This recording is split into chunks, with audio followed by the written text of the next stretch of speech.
अस्सलाम वालेकुम। आज हम आलू के पराठे बनाने जा रहे हैं। तो 1 कप मैंने आटा लिया है और 1.5 कप मैंने मैदा लिया है। 1 चम्मच ज़ीरा डाला है और 1 चम्मच नमक डाल के हम अच्छी तरह से आटे को गूँध लेंगे। पूरी वीडियो मेरी यूट्यूब पे मौजूद है, वहाँ देख सकते हैं। तो आटा गूँध के उसको हल्का सा ऑयल लगा के उसको आधे घंटे के लिए फ्रिज में रख दें और आलू को हम अच्छी तरह से मैश कर लेंगे। इधर मैंने हरा धनिया और हरी मिर्चें काट ली हैं। मसाला मिक्स में हम ले लेंगे आलू के पराठों के लिए। तो अब हम ये सारा मसाला अच्छी तरह से अंदर मिक्स कर लेंगे, कोई गुठली नहीं होनी चाहिए।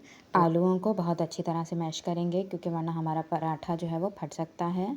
तो अब हम थोड़ा सा आटा ले लेंगे, 2 पेड़े बना लें और रोटी को बेल लें। पराठा बनाना है हमने, हल्का सा ऑयल लगा दें, ऊपर थोड़ा सा आटा डस्ट करके पेड़ा बना दें।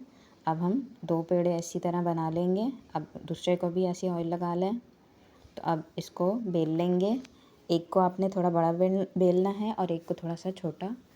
अब बीच में हम जो आलू हमने बैटर बनाया वो बना के इसको हल्का हल्का प्रेस करके बेल लेंगे।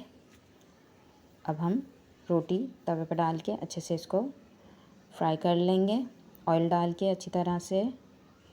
देखें माशाल्लाह। अब हम चटनी बना लेंगे, हरा मसाला लेके चटनी बना लें दही में थोड़ा सा मिक्स करके। देखिए माशाल्लाह तैयार है क्रिस्पी एंड मज़े का पराठा।